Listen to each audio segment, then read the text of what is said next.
ये कहानी 16 साल के रोजर नाम के लड़के के ऊपर आधारित है जो अपने घर की सारी औरतों के साथ घबाघब करके उन्हें प्रेग्नेंट कर देता है और वो अपने इस महान काम को किस तरीके से अंजाम देता है वो हम आज की इस एक्सप्लेनेशन में देखने वाले हैं। आज मैं जिस मूवी को एक्सप्लेन करने वाला हूँ इस मूवी का नाम है what every French woman wants और ये मूवी 1983 में रिलीज हुई थी। मूवी के स्टार्टिंग सीन में हम 16 साल के रोजर को देखते हैं। रोजर अपने स्कूल की छुट्टियों की वजह से अपने घर आ रहा था। तब उसके घर की एक मेड मिस लपीते उसे घोड़ा गाड़ी से लेने आती है और घोड़ा गाड़ी चलाते समय मिस लपीते के हिलते हुए पपीते देखकर रोजर उसे घूरने लगता है। ये चीज मिस लपीते भी नोटिस करती है लेकिन वो उसे कुछ नहीं कहती। घर पहुंचने पे रोजर की माँ उससे पूछती है कि तुम्हारी पैंट पे मेयोनीज कहाँ से लगी, लेकिन यहाँ हम व्यूअर्स को पता है कि घोड़ा गाड़ी चलाते हुए मिस लपीते के हिलते हुए पपीते देख के रोजर खुद को नहीं रोक पाया था। तभी रोजर की मौसी मार्गेरिटा उससे बोलती है कि इस उम्र में ये सब चीज नॉर्मल है और ये कह के वो रोजर की पैंट साफ करने लगती है। रोजर की एक छोटी बहन भी थी जिसका नाम बर्था था। उसके बाद बर्था रोजर को जंगल में ले जाती है जहाँ मिस लपीते भी थी। तभी लपीते रोजर के सामने ही साइड में जाके हल्की होने लगती है और ये देखकर रोजर की आंखें बाहर आ जाती है। उसके बाद रोजर को किसी की चिल्लाने की आवाजें सुनाई देती है और जब रोजर वहाँ पे देखने के लिए जाता है तो वहाँ उसे उसी के घर की एक मेड उर्सिला किसी और के साथ जंगल में मंगल करती हुई दिखाई देती है। जिसके बाद रोजर वहाँ से भाग जाता है क्योंकि उसे लगता है कि वो एक गलत दुनिया में आ गया है। उसके बाद सीन स्विच होता है और हम पूरी फैमिली को एक साथ खाना खाते हुए देखते हैं जहाँ हम व्यूअर्स को पता चलता है कि रोजर की माँ काफी ज्यादा स्ट्रिक्ट है।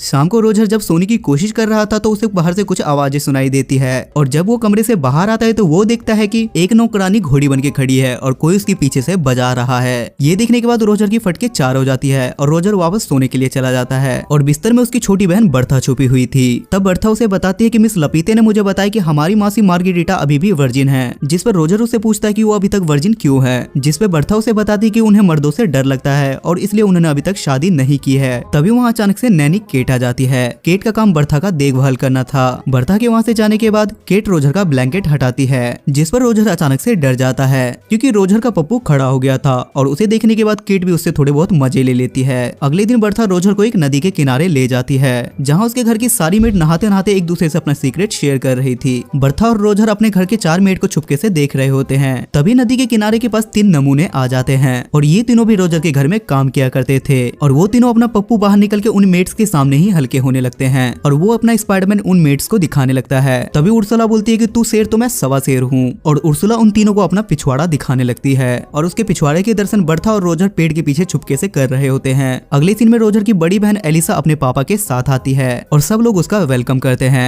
एलिसा आते ही सब लोगों से गले मिलती है लेकिन जब रोजर की बारी आती है तो वो उसे फोरहेड किस करके वहाँ से चली जाती है जिस पर रोजर सोचता है कि मेरे अंदर कांटे लगे थे क्या। तभी बर्था रोजर को एक चर्च में ले जाती है जहाँ दोनों छत पर छिप जाते हैं। तभी वहाँ मार्गेरिटा आती है और वो चर्च के पादरी से अपनी सारी बातें बताने लगती है और वो पादरी से बोलती है कि जब से रोजर यहाँ आया है तब से हर रोज मैं सपने में उसके साथ धक्का पेल करती हूँ और ये सारी बातें रोजर भी सुन रहा था। ये सुनने के बाद रोजर बहुत ज्यादा खुश होता है और बहुत ज्यादा एक्साइटेड हो जाता है जिसके बाद वो पादरी के जस्ट बगल में गिर जाता है और पादरी इन दोनों को रोजर की माँ के पास ले जाता है जिस पर रोजर की माँ पादरी से बोलती है कि आप ही बताओ कि मैं इन दोनों के साथ क्या करूँ। जिस पे पादरी उसे बताता है कि तुम रोजर के पिछवाड़े पे मार मार के उसके बंदर के पिछवाड़े की तरह लाल कर दो तभी इसे समझ आएगा और ये काम मार्गेरिटा अपने शुद्ध हाथों से करेगी तो इसे ज्यादा मजा आएगा। तब रोजर की माँ मार्गेरिटा से बोलती है कि तुम एक हंटर लो और शुरू हो जाओ। पहले तो मार्गेरिटा ये करने से मना करती है लेकिन रोजर की माँ के फोर्स करने के बाद वो ऐसा करने लगती है और वो रोजर के पिछवाड़े पे हंटर मार मार के उसे बंदर के पिछवाड़े की तरह लाल कर देती है।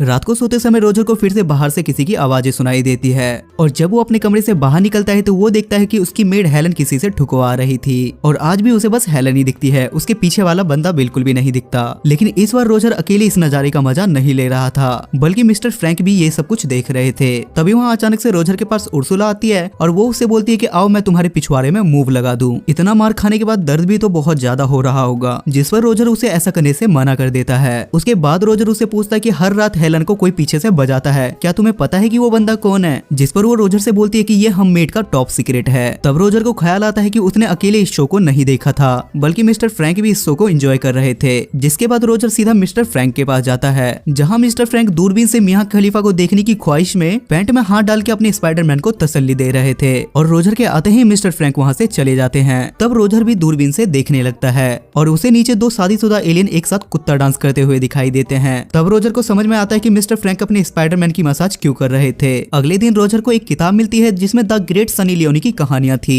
और रोजर उस किताब को बड़ी शिद्दत से छुपा लेता है और जाते वक्त उसे अपने मॉम डैड के कमरे में से घर घर खेलने की आवाजें सुनाई देती है और रोजर उसे लो क्वालिटी से देखने लगता है। लेकिन तभी उसे पीछे से एलिसा का फियोंसे रोलांड उसे देख देख लेता है और वो रोजर को धप्पा कर देता है, जिस पर रोजर उससे रिक्वेस्ट करता है और बोलता है कि तुम प्लीज इस बात को किसी को मत बताना। इस बात पर रोलांड भी इस मौके का फायदा उठाता है और वो रोजर से अपनी गाड़ी साफ करवाता है। अगले दिन रोजर घोड़ा गोदाम में वही किताब पढ़ रहा होता है जिसमें सनी लियोनी की सफलता की कहानी लिखी हुई थी और वो पढ़ने के साथ साथ वो अपने पप्पू को भी मसाज दे रहा होता है। लेकिन तभी वहाँ अचानक से थारा भाई जोगिंदर का फ्रेंच वर्जन आ जाता है और वो मौका देखते के साथ ही हेलन को खिड़की में आधा अंदर और आधा बाहर फंसा देता है और वो बाहर जाके साइड से हेलन की गैलन में पानी भरने के लिए जाता है। तभी हेलन की नजर रोजर पे बढ़ती है और वो उससे हेल्प मांगने लगती है और जैसे ही रोजर उसकी मदद करने के लिए जाता है तो हेलन उससे बोलती है कि रुको जरा, सबर करो और गैलन में पानी भरने दो। तभी रोजर बाहर निकल के देखने के लिए जाता है कि हेलन की गैलन में पानी कौन भर रहा है, लेकिन तब तक जोगिंदर भाई अपना काम कर चुके थे। अगले सीन में रोजर अपनी फैमिली के साथ बैठा था जहाँ रोलांड रोजर को अपने जूते साफ करने के लिए बोलता है, लेकिन रोजर काम करने से सीधा मना कर देता है। तभी रोलांड अपनी औकात दिखाता है और वो रोजर की माँ को उसकी सारी सच्चाई बता देता है, जिस पर रोजर की माँ बोलती है कि मेरी दोनों बेटियां ठीक हैं, लेकिन पता नहीं मैंने इस इमरान हाशमी को जन्म कैसे दे दिया। जिसके बाद रोजर अपनी सनी लियोनी वाली किताब को अपनी बहन की किताब से बदल देता है और वो वहाँ से छुप के देखता है कि वो इस किताब को पढ़ेगी या नहीं। उसके बाद एलिसा उस किताब को पढ़ के ऐसा रिएक्ट करती है जैसे उसे धरती पे स्वर्ग मिल गया हो। उसके बाद रोजर किचन में जाता है जहाँ उर्सुला होती है और वो मौका देके उर्सुला को वहीं घोड़ी बनाने लगता है, लेकिन तभी वहाँ अचानक से एक दूसरी मेड आ जाती है और रोजर वहाँ छुप जाता है। जिसके बाद रोजर सोचता है कि मेरी ही किस्मत में एल लगे हुए हैं। तभी उसके दिमाग की बत्ती जलती है और वो मिस लपीते के पीछे उसके पपीते दबाने के लिए जाता है, जिस पर मिस लपीते उससे पहले मना करती है कि ऐसा मत करो। लेकिन थोड़ी देर के बाद मिस लपीते उससे बोलती है कि रोजर मेरे बच्चे, जितना बजाना है तुम बजाओ। लेकिन वहाँ रोजर की नोबिता वाली किस्मत चमक जाती है और बाहर कोई जर्मनी और फ्रांस के बीच में जंग का ऐलान कर देता है और सबको पता चलता है कि जर्मनी ने फ्रांस से जंग का ऐलान कर दिया है। अगले दिन सब लोग युद्ध में जाने की खुशी मना रहे होते हैं, लेकिन रोजर की हालत ऐसी होती है जैसे उसने ढिंडोरा की लॉटरी जीत ली हो। लेकिन फ्रांस में एक नियम था कि वार में जाने से पहले वो सब लोग अपनी बीवी को टीवी के सामने घोड़ी बनाएंगे,